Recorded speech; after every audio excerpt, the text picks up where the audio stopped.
Amanda. And I'm Mel. And this is the Road Back Home podcast. So, other people's opinions. And do they matter? Let's talk about it. Yeah, might as well just dive right in. So, this is a theme. It's so relative for so many people. You know, it's like it is a thing that we do. We give weight to the opinions of others. And so it's worth having a conversation because it is one of the skills, let's say, getting past this, is one of the skills that help you take back your power, you know, really examining what's behind the fear of other people's opinions and figuring out ways to disarm that fear, really. So, interestingly, I bumped into I've mentioned this person on this podcast before, the person who I decided, you know, whose opinion of me and specifically my weight, but I bumped into them over the weekend and Oh, because I was out and you know, I could feel myself clenching. I wasn't in their company, nor had I any intention of putting myself in their company. But what was very interesting was that this time I was told I look amazing. So I was like, oh God, you know, it's just like make your fucking mind up. But you know, what's so interesting is that also doesn't matter to me. That opinion also doesn't matter to me because judgment can come in the form of criticism or praise. Um, and so, you know, you take each one with a pinch of salt. Like, it doesn't matter to me that you think I look good. You know, what matters to me is how I feel. can I stray a little bit? Because I remember asking you about this before. You know, the way, and I don't know if it's a cultural thing as Irish people or if everybody does this. I suppose I haven't actively observed. When we meet people, there seems to be this urge, this need to remark upon their appearance. Yeah. And you know, because I'm aware of it, I try not to do that. I Hmm. I try to pick up on another nicety, Yeah. that doesn't actually revolve around, their appearance. And Yeah. I was in the company of somebody recently who I I couldn't figure out if he had lost a lot of weight or if I was imagining that because like I don't know him that well, Mm. but I've met him a few times and he looked very well that night. But because there was weight involved, I did not want to comment that even that you look great because I didn't want him to then feel the need to Mm. explain to me, oh, well, I've lost weight, and for him to Mhm. equate that with worthiness or whatever. So Mhm. I just avoided it altogether, only to see the next day he had posted about losing a significant amount of weight. Mhm. But there must be other things that we can say to each other that doesn't have to be focused on physical appearance. And I know a Mm. lot of the time it's passive and people don't actually mean any harm by it, but it can Mm. be triggering for a lot of people.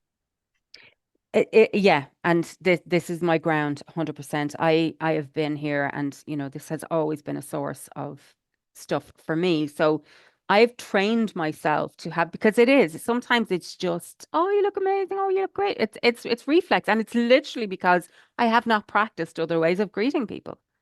So what I say to people is, it's great to see you. Oh, it's so good to see you.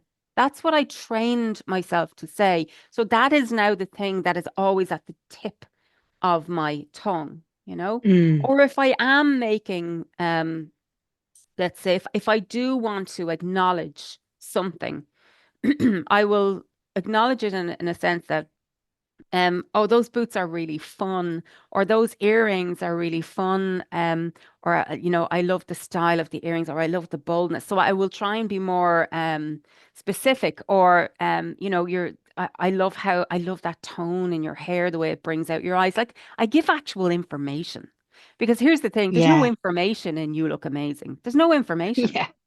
do you know? Right. Yeah. But if I say to somebody, you know, you look really happy. Yeah. That's the one that I remember us talking about. Yes. Yeah. You know, but of course, on the other side, you're not going to go up to somebody and be like, you look really stressed or something like that. So at the, if nothing else, it's great to see you is always a compliment. And it's actually a lovely thing to say. And I love that being said to me. Yeah. I love when people tell me that it's great to see me, you know? Somebody Yeah. said it Well, to me actually recently in my workplace. She said, "You know what, Amanda?" She said, "You're such a lovely person to come in and interact with."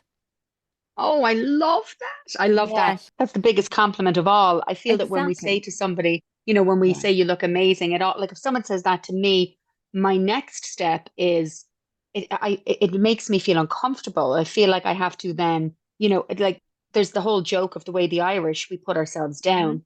You Hmm. must be joking the state. I mean, you need to go to Specsavers, Hmm. or it's Or difficult to say thanks, thank you. pennies. The other one is Yeah, thanks, five pennies. euro. Yeah, or whatever the American equivalent. Thanks, got that in TK Maxx on a discount. Like I just take the compliments and stop swashing It's it so back hard. Yeah, with how little effort you whatever that is about. But again, it's just a reflex. So personally, only because of how it has made me feel, both on the receiving and on the giving end, I have practiced how to greet and how to receive greetings. Um, and also what hills do you want to die on?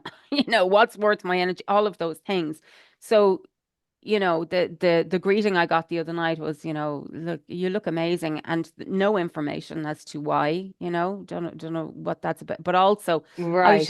I didn't even say thanks. I didn't say, oh, thanks. I just went, yeah, good to see you. And I just kept with my good to see you. Like I didn't really, it's not that I denied the compliment, but just it's my own little personal thing where it was like, I'm not going to receive that from you because I know that depending on how much drink you have on board and what way you look at me, it can change Yeah. like that. So I'm not going to value even your high opinions of me.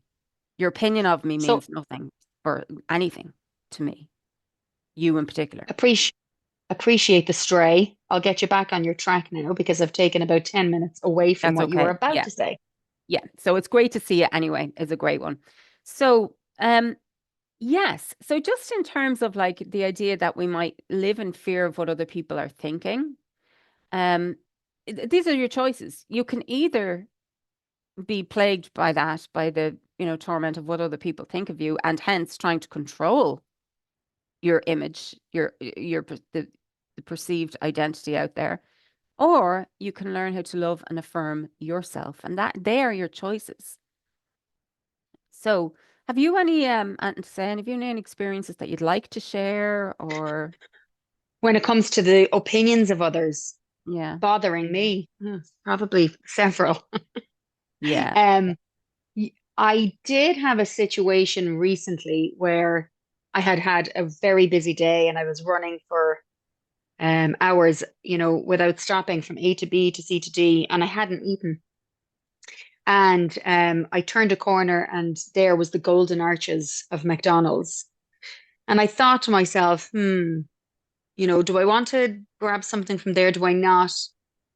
I don't love to grab something from there when I'm very busy. I know it's nutritionally deficient. However, I was starving and I wanted something.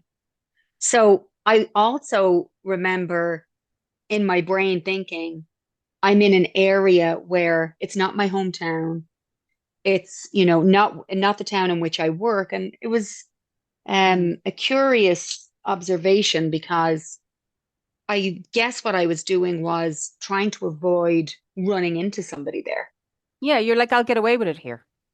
Right. Yeah, because I have, attached fast food to some form of shame, Mm. or just shame, and disgust and all the negative ones. So anyway, walked into the McDonald's, and before I could even get to the counter, I walked straight into the father of one of my students. Lovely man. Um, and I just immediately felt, I don't even know what it was. I felt embarrassed. I think I was embarrassed for being there. Mm. Um, and there was so many things going on in my head. Like, is he going to stay here to eat? Is he picking up his food to go? Am I going to be ordering on front of him? And if I am, is that going to change what I order? Yeah. Um, Anywho, he grabbed his food and he walked out after, we had a greeting and a hello, and I grabbed my stuff and off I went. But I had reached out to you, I think, at that point to say this is a really weird feeling I have Mm. around, ordering. fast food in the company um, of an acquaintance. And it Mm. just felt very uncomfortable and irrational. Yeah. I mean, when you think about it, it's a McDonald's, but it's kind of like this. Is this how people feel when they're spotted in a brothel? You know what I mean? It's almost that. It's like, but what I have found over the years is that you know, it's almost like I don't want to be seen in places depending, or my willingness to be seen in places has always depended on how I feel about myself, you know? And if or not, as you rightly said, I have shame about it, or I have a story about it, or I have a judgment about it. And that is the root cause of this, is that we don't fear other people's opinions, but we fear that other people's opinions will be a reflection of our own beliefs about this thing, this place, this food, this behavior, this whatever, you know? Like Mm, I've had those feelings whether I have been in a chipper or whether I've been in Weight Watchers, I've been mortified either way. I don't want to be seen here. right. Yeah. Over the years I have had those things, and it comes and goes in depending on how I feel about me. And interestingly, not too long ago, I made a date with someone specifically to go to McDonald's, which was interesting. And I didn't actually even think about it. I did not even until you said this to me, and I was like, "Oh, that's interesting." Because recently, or was it recent? Well, I suppose it was recent enough.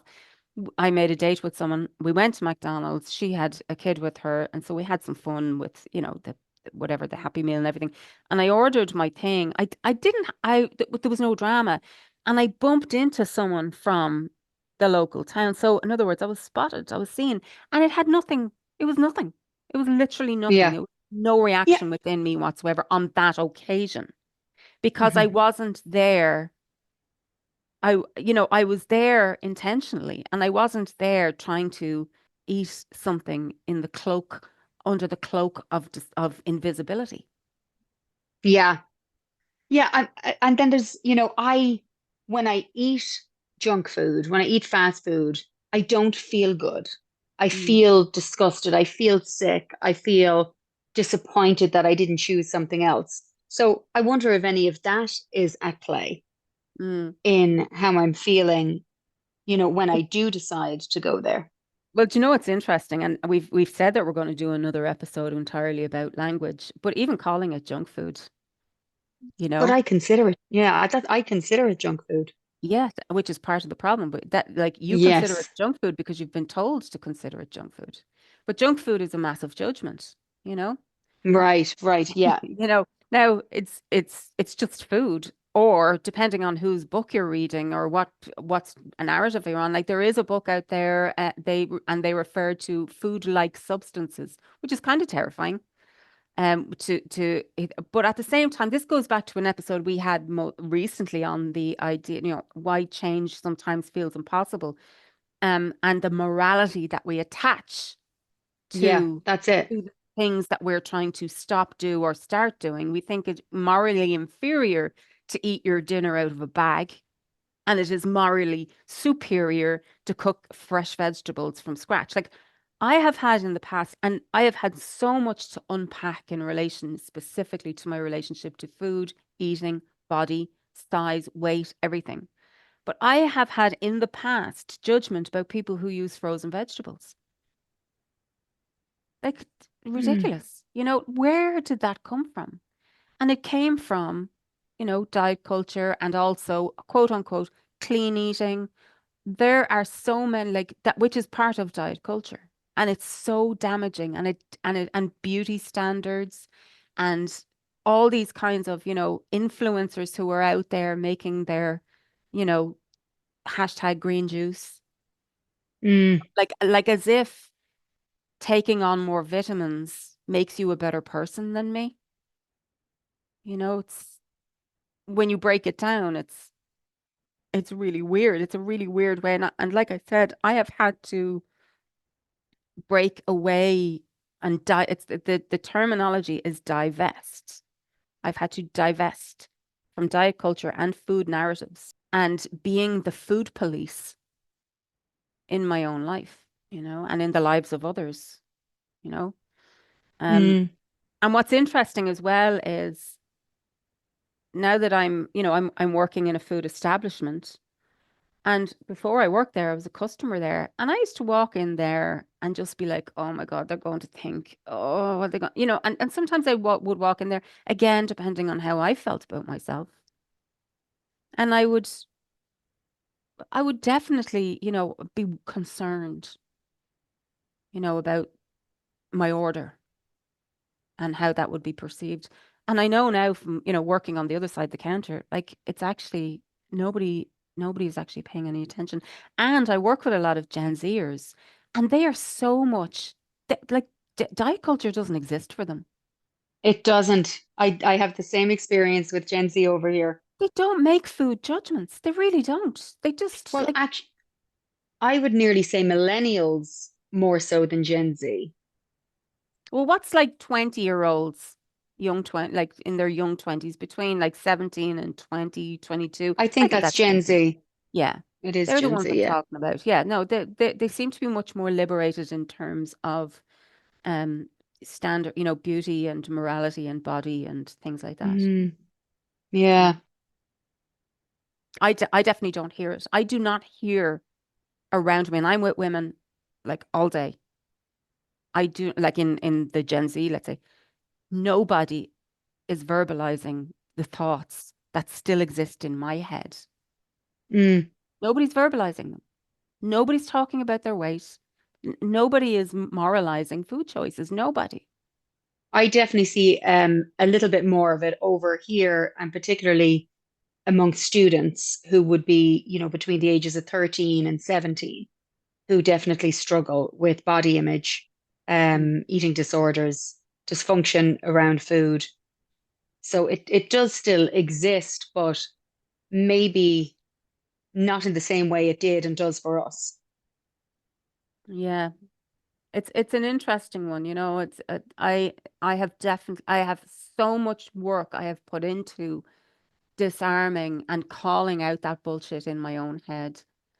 Um, and that's not to say that I am immune, like that I am free or that I am invulnerable to it now, Um, it's still a very scary area for me. It's a very scary area for me. Um, and one that I have to be very vigilant around. And I don't mean that in terms of what I eat, but what I tell myself about what I eat in my I had a life. friend point out to me, and she's not somebody who thinks too much about, what she's eating or weight or body image. And she said to me, she said, "You seem to have a list of good foods and bad foods." And I thought it was I was like, "And you don't?" I said, "You not?" Yeah, And she said, "No, exactly. I really don't." Yeah, And it was a really big wow moment for me because I was like, I thought everyone had the list. there you go. That's good, that's bad. That makes you fat, that makes you skinny. Yeah, But we also grew up with that list. 100%. So it's like this isn't your fault, in other words. What's happening here is that you are coming to see that exactly that. It's like I thought everybody thought like this. I thought everybody, knew how many calories were in an egg. And not only in an egg, but I know the difference between the calories in an egg white and a yolk. I thought everybody knew that. Mm. I thought everybody, um, played the games that I did. I thought everybody, it just, I did not know that this was actually, um, disordered thinking. Like Right, I didn't know that dysfunctional, yeah. yeah, and obsessive, quite obsessive. I did not know that this was something that not everybody does. Hmm. I did not know that people could just be hungry, eat something, and then go on about their day having zero thoughts about what they just ate. Zero. Or what's going to be eaten next. Yeah. Mm. And it's very interesting to realize, holy shit, this is all this is a bunch of rules, that I have in my head. And and morality attached to it and beliefs I have, like, and it's there. There's no, it's about becoming an observer of these things, whether it is whatever it is, like if it's an AA meeting, if it's a chipper, notice what's happening. Like when I drive, here's another one. I drive by a Bookies and I see men, usually men, standing outside the Bookies smoking or else going from the pub to the Bookies. And I instantly want to judge and, instantly be like, oh God, can you imagine living your life like that? Like as if, do you know what I mean? Like the thought just occurs to me to Hmm. instantly judge. And it's that judgment in my own head that is going to and is what turns on me. So when I'm driving by a chipper and I'm like, look at all them fucking losers, you know, who are too lazy to cook or whatever judgment you would have. And over the years, I have had judgments like that. The game here, the name of the game is not to be without judgment. That's not the name of the Not to game. be. It's not Mm. to be someone without judgment. That's not because you're going to, that's just something that's there. And even when you are making a valiant attempt to decondition, you're still going to notice the judgments coming in. But what you're not doing is imagine the judgment is a horse that just pulls up in front of you. You're not just going to jump up on the fucking horse and ride it off into the sunset. Like you're just not going to just be like, oh, here's a judgment. Let me ride it off into the sunset, like as if it's a real thing. You just say, oh, wow, you know, one person taught me, a friend of mine taught me that one of the things she says is good for you, not for me. Hmm. That's one of the, and that was in relation to drink. It was part of her recovery when people would be like, to try and stop herself from from doing that. She would say, good for them, not for me. Yeah. You know, um, another one is like, but there, but for the grace of God, go I kind of a thing. Like it's literally, you Never know, loved that. do you not? No, I always felt that Mm, that was a superior saying, almost like, there go I, but for the grace of God. Always felt to me like I have the grace of God. So that's why that's not me. But that person doesn't have the grace of God. And maybe I'm reading it wrong. But there go I, but for the grace of God. Why did that person not get the yeah. grace of God? Yeah, how I understand that is that like it is literally just a collection of circumstances that is the difference between us. It's not any kind of moral superiority. I am not the one outside the pub because I, am a better human being. And they're not there because they're a lesser human being. It's Hmm. literally just circumstantial. It's just Hmm. circumstantial. That's all. And that's what that phrase means. It's not, it's like it is something that is said alongside judgment. But for me, it's something that when I find myself wanting to, or not wanting to, but when I find that thinking coming in as if like I would never, I think to myself, yeah, Amanda, it's literally just circumstances that is the difference between you and that person. Like if you were in, we never know what decisions we would make in circumstances we've never experienced, you know? So that's kind of what how I understand that situation or that phrase. But yeah, it absolutely can be said with all of the un not unpacked shit around it. Yeah. But anyway, getting back to this being the cause of concern about other people's opinions is that it is reflecting our own internal beliefs, and our own internal beliefs are there as a result of conditioning, messaging, all of the things, you know. A couple of things how to deal, let's say. So there's when it comes to other people's opinions, there's a difference between, let's say, indirect and direct feedback, right? So or even so there is first of all there's the mirror, so if you feel a kick of shame that somebody's going to see you in McDonald's, you'd be like, well, what am I making that mean? Like what am I afraid? What am I afraid that they're thinking? And if it's like, oh, I'm afraid they'll think that what? I don't know what, that I'm just that I shouldn't be here, that I shouldn't be eating this, that I should, that I, that I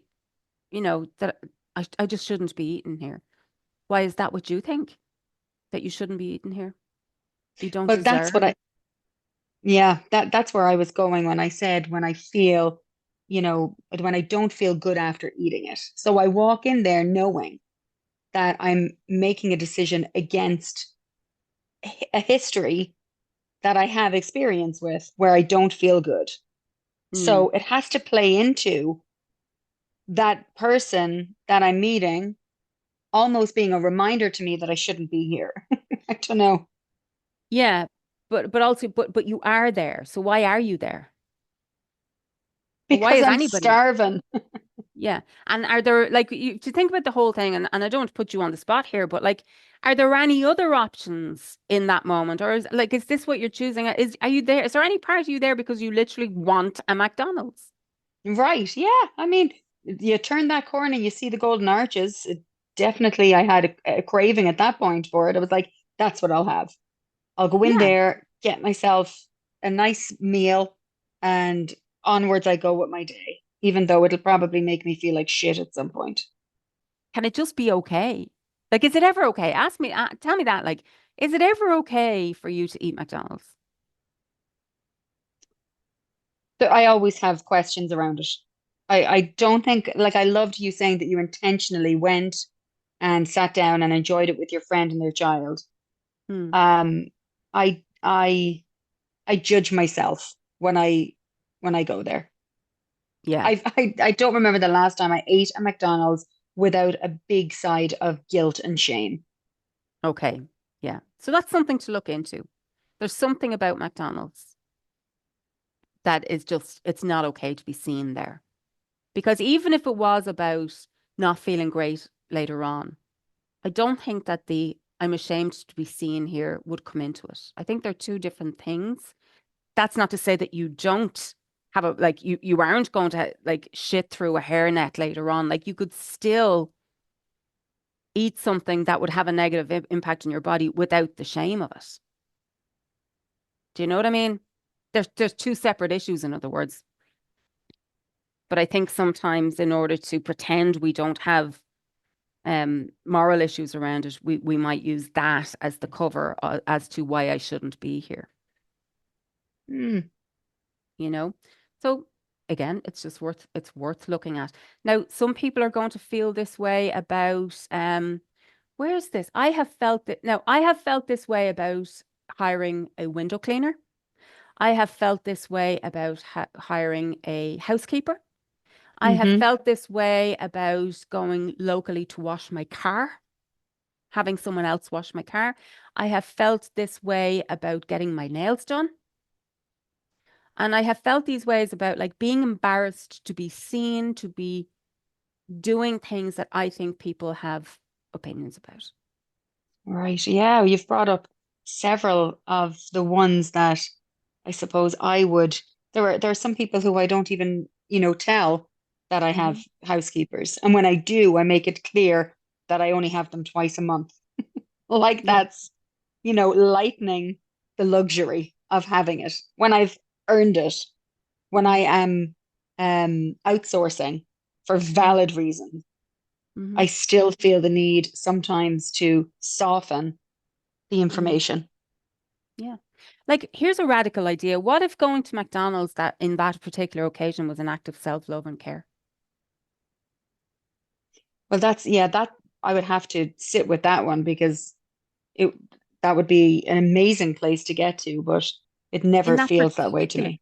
in that particular, like, what if it was an expression of self-care in that particular moment? Mm, Like, this is self-care. This is even if it wasn't like this is just somewhere like I just want a fucking Big Mac or whatever it is that you eat at McDonald's, whatever the thing. Because funny enough, anytime I go to McDonald's, I pretty much have the same thing all the time. I never stray. I never get anything else. It's always the yeah, same thing. So when I go there, I know what I'm having. I'm not there going, what'll I have? I don't do what I yeah, do on normal menus. yes, yeah, yeah. It Like, is a why do they craving. It even? is. Why do they have a menu at McDonald's? Maybe everybody doesn't do that. Maybe everybody doesn't rock up to McDonald's knowing exactly what they're going to fucking order. I'd say the majority do.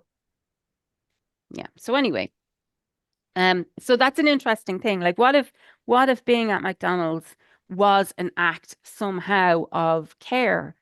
Or like in my situation, it was actually a joyful event. I really enjoyed the experience of being in Hmm. McDonald's. Now, in saying that, sometimes you're halfway through your food and you're like, this is disgusting. Like, there's Yeah. nothing worse than cold McDonald's chips. Oh, I They're know. actually disgusting. So unless they are like piping hot, or if you leave them, but so by the time you get to the last few, you're like, it's actually fucking gross. But the experience again, it's like it's less about the food and it's more about like all of the experience, and some of that is the food. And then I become conscious at Mhm. some point that, the place up the road has like, this is definitely not the best burger I've ever had.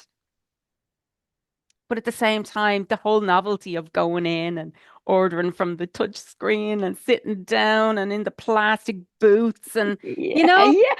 And isn't it interesting that some of our fondest memories as kids, everybody wanted their birthday party at McDonald's. And when you were invited to a birthday Mm, party at McDonald's, it was a mm. big deal. Like But do you know what? McDonald's back then in my brain Yeah. was fancy. It But was you know, fancy.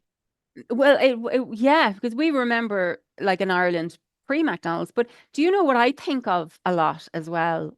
And I think of it with fond memories. And I've been through the ringer with this because I used to think of it with resentment, but now I think of it with fond. Is that like we've been going to America as a family since we were like children, infants, you know? And Yeah. do you remember the playgrounds in the McDonald's in America? Because Oh, yes. we didn't have that Yes. here. And Yeah. so like that was my memory of like going to those pulling in there and being able to use the playgrounds and everything. Like, so there are like anyway, there are associations there that I've managed to reclaim underneath the debris of the judgment and the morality and the pain and Mm-hmm. everything else that I had that got in the way. I have now cleared the way for McDonald's to be just a thing that Mm-hmm. I can choose without some kind of, moral shitstorm in the aftermath, Yes. you know? And yeah, and I love that we've brought it from the happy place it used to be when we were kids Mm, to that place of, yeah. judgment and shame as adults. Now, So, now so wait. what's the journey? How do you So, get there? well, oh gosh, I'll get back to that in a sec, but I also want to balance this out by saying maybe a month ago or so, I had the other experience with McDonald's in that the car just did its own fucking, it just turned in. Now, it just turned in, and I felt like I had no choice in the matter. So this was not an intentional visit to McDonald's. This was I cannot fucking get home. I cannot make it home without shoving something in my fucking face first. Right? So I drove into McDonald's and I ordered the things. And I didn't go into the restaurant because that's another thing for me. If it's an intentional thing for me, I'll usually go in and I'll sit down and I'll have the whole experience. Yeah. But if it's something else, and this night it was something else, I couldn't make it home and I was white knuckling on the steering wheel. And I was powerless. I was absolutely powerless. And I drove to the Yeah. drive-through, got it. I got my stuff in the car and then I drove to the furthest, darkest fucking end of the car park. Yes. And I Yep. sat there like a fucking rabid fucking vampire and I Hmm. inhaled it all. And I remember thinking to myself, I'm probably going to be sick. I didn't Yep. enjoy it. It was literally just, I was eating my emotions that I did not know how to cope with. Hmm. Right? Now, that, they are the moments when I'm hiding in the corner of the car park and I Mm. am and I'm doing I don't want anyone whether I know them or not, even a fucking stranger pulling up in the car beside me. I can feel myself wanting to fucking growl like a dog with a bone and you're trying to take the bone out. It's like territorial. I'd be like, get Mm. out of this space. This is my space. I'm over here in my shadow. doing something Hmm. painful and I don't want to be seen. So I just want to normalize that that is also part of the experience, but it doesn't dictate it. It doesn't color everything. There are times when that is Mm, my experience of eating. My experience of eating is I'm under a blanket, I'm in a blanket fort, I'm not in a good place, and I'm literally shoving shit into my face because I cannot bear whatever hmm. whatever is there for me to feel without it. And I have I've been not, there. yeah, and I have not figured that out yet. I have not figured that piece out yet. And it's okay. It's It's okay. okay. It's not a Yes, I love problem. that. Yeah, it's something that is just part of my experience with eating now. Does not define the entire lot. It doesn't define my identity. It doesn't define my character. It doesn't define me. Hmm. I love that. And It, I think that is the key. That is the yeah, key, yeah. is reminding yourself that this does not define the whole you. The McDonald's that I ended up going to that day, by the way, and as you know, over here at least, there's a McDonald's every couple of miles, is the only McDonald's in a, I don't know, maybe 20, 30 mile radius that does not have a drive-through. And I knew Mm, that. mm, So there must have been some intentionality in my decision, mm. because I knew that I was going in, and I also knew that I was going to sit there. I There wasn't you taking go. it with me to go Yeah. until I met him. And Yeah. then I wasn't sure if I was going to sit and stay or take it to go. So is that more Now, of the puzzle? that does tell me more, right? There is a book, I think it's called a book. I think it's a book. And something like if you're going to, if you're going to raid the fridge, pull up a chair, and it's this idea of like you were giving yourself an experience. You were going to go in and sit down. But Yeah. because of all of the baggage that comes with it, that moment was scuppered. So what about if this was just you trying to claim a fucking moment of peace for yourself? And because Hmm. I'm in McDonald's, I don't have to make a decision about what I want. I just know. So in some level, it's like the mental load of having to decide what to eat is no longer an issue now because I know how McDonald's works. I know what they serve. I know what it tastes like. I know what I'm going to get. My brain is exhausted. The brain loves predictability. Hmm. The brain also loves control. So you could have been in a fucking a situation there where your brain was like, okay, I love the predictability of this, but I also hate the fact that I've no control over the fact that now somebody has seen me here. It could have been your brain just completely split in two. It was like my brain sabotaged my experience. Yeah. So you were going to have a little quiet little moment for yourself. You chose McDonald's as the venue and you went to the one where you could go in and sit down and actually pull up a chair, have a meal and have a fucking minute to yourself. And now suddenly you have an audience and you're like, well, I didn't count on that. Yeah. I didn't count. Now think about that. It's like I did not count on someone seeing me reach for such low-hanging fruit in my self-care. Yeah. And then if we go back to what if this was self-care for me in that It moment? is self-care, but it's low-hanging fruit self-care. So think about that standard. It's almost like, can I allow myself to do low-level fucking low-hanging fruit self-care? Mm. In that moment, it's all I could give myself. It was literally, you've got 15 minutes in the day before you are back at it again. What do There you you want to go. do? I There want you to go. do that. Yeah. So can we look at that in terms of like when it comes to giving myself meeting my needs? There are some times when it's an emergency and I don't have time. Remember, Dad used to say, "Will I have a shit or a sandwich?" Oh, I know. And I Yeah, used to shite hate or that. sandwich. Like, I absolutely used to hate that because I can still feel in my body the stress of that. Like, it's almost like which Mm, of my needs is going to have to wait? And both of the ones that I've just named are fucking primal. It's not like as if you can suppress them. yeah. Anyway, we won't go there. But what if the self-care, what if you were allowed meet your needs in low standard ways? Hmm. Like th- th- Yeah. fuck, fuck the standards out the window. Like salmon and broccoli. that's a high standard.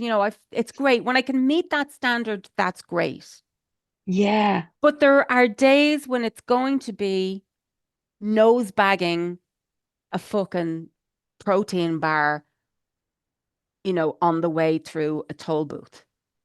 Yeah. Yeah. Or it's a whore's lick at the sink instead of a shower. There you go. Like there are days when I'm not going to meet my own standards, and that doesn't define me. Yeah.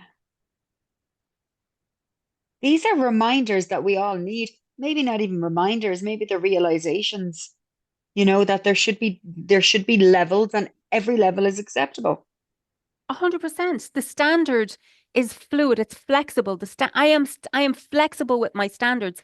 And therefore, when you realize that you have that power, but then you realize that, people who are judging you by their standards also have that power. They're just not using it. Hmm. You know, like the person who fat shames me when he feels like it, he has the power to not be that person. He just doesn't use it. He has the power to be somebody I like being around, but he doesn't fucking use it. Yeah, but there's a massive lack of awareness there too. Yeah, but I guess what I'm saying But is that, yes. like, and when you ask me what is that process, let me tell you that that process has been one of the most painful things of my entire life. And I'm not Hmm. out the other side of it. So, and I guess so grace has been a part of this process for me in giving myself grace. Giving myself grace when I show up imperfectly. Giving myself grace when, in spite of knowing all the fucking things, I still decide to eat 20 fucking, you know, biscuits in a row, then investigate the feeling that feels like it's going to fucking consume me if I even look towards it. I give Hmm. myself grace for that. I give myself grace for literally choosing the thing that I wish I didn't choose. What is a phrase that you can use to give yourself grace in that moment? Can it be as simple as I give myself grace in this moment? For me, when I'm giving myself something, whether it's grace, whether it's credit, whether it's validation, it helps me Yes. when I can say it. Okay. So I'll more give you a concept and then it will lead to a saying. So I want to share something that unlocked so much for me. And it was the true meaning of forgiveness. And I even have over my head here, and I'm not going to go, standing up trying to get it, but I have a painting that I did, and it's up over my head, and it says mercy on it, right? And so I learned this from Carla McLaren, The Language of Emotions. And what Carla McLaren, that's Carla with a K, what she says is forgiveness, the roots of forgiveness are actually in mercy. And mercy is the favorable treatment of the undeserving, right? And what it actually means is also that you can only have mercy or be forgiving or grace from a position of power. It can only be done from a position of power. And that means I acknowledge that I have the power to further harm myself here. I have that power and I choose not to. I have the power to hurt myself more here. So I've just, instead of eating actual food, I've just had an entire like an entire day of food-like substances. For example, I've had those days where there are times when I'm like, have I forgotten how to eat? How Mm. is it possible that I don't know how to do this today when I've been doing it every day? Like I know how to do this. I know. But there are some days when I feel it feels like an impossible task to actually feed myself nutritious things. It baffles me. But anyway, in those moments, I say, Hmm. okay, so if I am hurting myself right now with my choices, am I going to further hurt myself with a fucking moral shitstorm down on top of that? I Right. have that power. I Yeah. have that power to continue hurting myself now with some kind of berating. Uh, I have that power, and I choose not to. So that is the thing in that moment. Mm, You acknowledge, I have the power to make myself feel really shit about this. I choose not to. hmm I choose not to. So maybe, and you don't always have control over your choices because if you did, if I had complete control over my choices, you'd be guaranteed that my fucking steering wheel, my car, would not have turned into Herbie Goes Bananas and driven itself through the McDonald's drive-through on that particular night that that I hmm just, if I had control, that wouldn't be happening. I would not be suffering the way that I do if I had hmm control. So we don't have control, but what we do have is power mm. in And how we that choose I it. don't have control over my choices at all times. There are times when it is a compulsion and I feel compelled and I make choices that are outside of my control because if I could control them, I would. So in those moments, I show myself mercy and I get curious instead of condemning. I get curious about that. What was going on? What did I need? What possibly could have helped? What what put me in that position? Why was I in that position where I felt like I had to choose between a shit and a sandwich? Hmm My back is against the wall Yeah. like that. If I am in a position where I have 15 seconds and 15 minutes and the clock is fucking ticking. Yep. At what point did I abandon myself today? Yes, At that's what not point did where I it not? goes wrong. Yeah. That is Yeah. not where it went wrong. It could have gone wrong last month when you scheduled this day and left Yeah.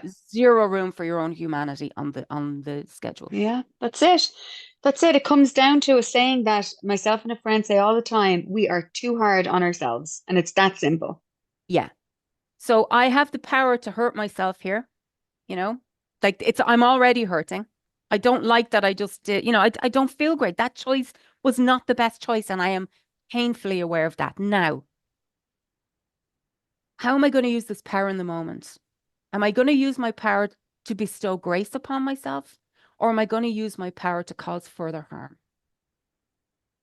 Hmm And that is where you get to.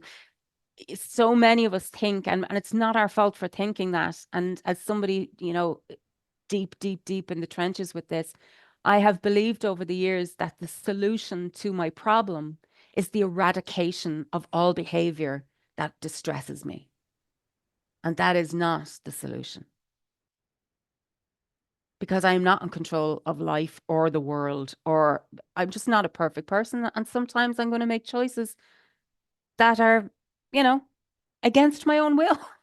Like, literally, But Amanda, I love having that phrase. That feels like something I can pack in my bag and bring with me everywhere I go. you can. I've made this decision. It's done now. Now I get to choose how I feel about that. Yeah. Yeah. That's And I can, that's very useful. and I can feel not great about it, but I'm not going to give myself an ass whooping. Mm, I'm not going to be like, you fucking, you disgust me. mm, You've disappointed me now. You've let down the side. You've let the reputation. I have a reputation to keep, God damn it. I have standards. You're making me look bad. That's one of the things that I found out that I was saying to my body for years. You're making me look bad. mm, You're mm, making me look like a weak person, you know? And meanwhile, Melanie, there are people who out there who never fucking noticed that I gained or lost weight. Like I'm talking like in my own, like my sister-in-law or my husband. They just don't think like that. It does not occur. It's the last thing I remember saying to him. I said, because like that, I had that sixth sense moment. I was like, do you mean that when you can look at someone and not detect when they've gained maybe 3 pounds? Because I feel like that hmm I am so that's as if that was like not an absolute obsessive thing that I do, like hyper vigilant. I'm hmm doing that because I'm terrified somebody else might notice. And to this day, I think I have convinced myself that it is obvious when I have gained 3 pounds. It might as well be Well, 30. And that is what's well, called, who is it that, let me see, another book, Eating in the Light of the Moon by Dr. Oh God, I can't think of her name now. I'll think of it in a minute. Um, but she calls that a fat attack. And she said it's like a panic attack, only the source of anxiety is your body and your weight. So it's a Mm, panic attack about your weight. It's a panic attack about your food choices. It's a panic attack about your people's perception of you based on your body. mhm. So it is food and body related anxiety. So we've talked a lot about, judgment and how we fear other people's opinions of us around body and weight and and then you brought up even down to choices we make to outsource things in our lives. Um, Yeah. so a couple of years ago, I decided that Frank Gillespie, my husband, he is the type of man who likes to wear basically a suit every day, even Yeah. though his job doesn't necessarily always require a suit. Frank is of a generation that you get up and you get dressed up as though you are going to an office. So he's got the crease in the pants and he's got the starched shirts and everything. And Yeah. I decided this, and not that Frank is very independent, but I was enjoying Mm, doing the bit of ironing and it made me mm, feel like I was contributing as a wife. mm, But I decided to take it off my to-do list. It was too time consuming. So I gifted Frank an mm, account at the local dry cleaners with my mm. credit card on file. And I said to him, that's your gift now from me. You can go throw your laundry in. And he throws it in, whatever, on a Monday, picks it Yeah. up on a Wednesday or Thursday. And I have not, besides the odd shirt that James has to wear to school, ironed a shirt or a pair of pants and I can't tell you how long. Now, I will say, I remember getting a steam iron, a fabulous big steam iron. I think it was as a wedding present. I haven't stayed in touch with that person, but I it's a for I feel relaxed when I'm sitting doing the man thing Mm, where I can sit, I can put the iron in front of me, or stand, whatever, watching the telly, ironing through a few things. I don't do that anymore. yeah. And it's because I don't feel that I have the time to do it yet. It was something that I didn't mind doing. So Hmm. it makes me, feel like maybe I should reevaluate things and really take something that I hate doing Hmm. off my list. And maybe I could reintroduce something that was actually giving me a little bit of presence in my life. It was one of those tasks that actually gives you a focus and keeps you present. And I don't know, there's something comforting about it. And maybe it is me remembering Mam ironing in the little telly room when we were Mm. grown up. But Yeah. anyway, long story short, I took that off my list. So, I no problem Fun. telling people about. The way there's some things that you'd be like, oh, I don't want people to know that I have, a house cleaner that comes twice Mm. a month. I literally advertise what I did for Frank as a gift to other people. Yeah. So Mm. that's You're one that proud of it. You're proud of that I am solution. I am proud of that solution, even though I know that there are some people, who would say, Jesus, you think she'd iron a fucking shirt now and then, but for some reason that doesn't bother me the same way. Yes, exactly. And they're all things to look into. And the other thing as well is like you also get to be proud of solving the problem of only having a 15-minute window to fucking eat. Yeah, yeah. And going to a McDonald's and sitting your ass down and ordering whatever the fuck you ordered. You get to be proud of that solution too, or at least neutral about it. You get to be fucking neutral about it. If that's the best you could do in that moment, well, then you say, do you know what?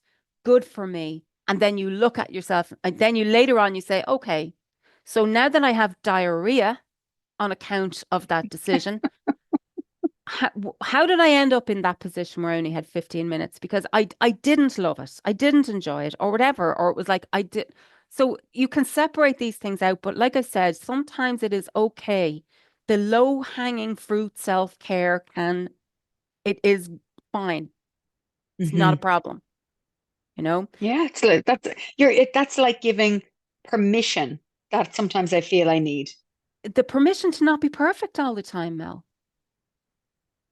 what if that is something that we all took off our list? It's like I'm going to give myself permission to not be fucking perfect, to not eat perfectly all the time, to not social media perfectly all the time, to not, whatever, behave perfectly all the time. I should practice what I preach because I constantly tell my students we are not looking for perfection around here. We're looking for progress. Yeah. And we're not even looking. We're just happy you're here. Yeah, bottom You line, know, that's my and slogan. which brings us back to the first one. It's like, it's good to see you. I'm so happy you're here. We are loving the feedback that we're getting from our listeners. You can, by the way, comment on Spotify. Somebody mentioned the other day that she was like, I don't know how to do the Substack thing, but I wanted to comment and I didn't know how. You can comment on Spotify. We're also now available on Apple Podcasts. Woohoo! So I was able to figure that out. Whoop, whoop. You can go to Spotify. Somebody else asked, where do I get all these handouts that you're giving out? Um, if I am a free subscriber, at the end of every single email that comes to you from Substack announcing the new episode, there's a footer. And in that footer, it says download our free resources here. You click on that link and that will bring you to a drive, and all of the resources are in the one place. Okay. So that's what I have to Very say. good. Yeah. Keep the, shares coming. That's another thing. I would love to ask people to maybe pick three people to share this or any other episode with, or even just the podcast. Let's try and get the word out there because we have something very important or very exciting to announce very, very soon. And in order Yes, for us to pull it off, we're going to need to grow this audience. And so we need a village.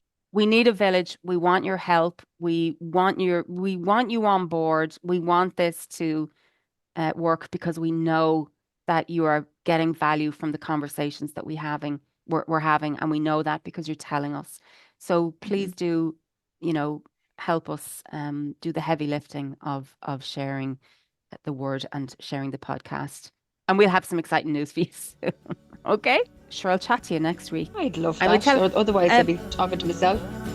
Okay, until next time. bye.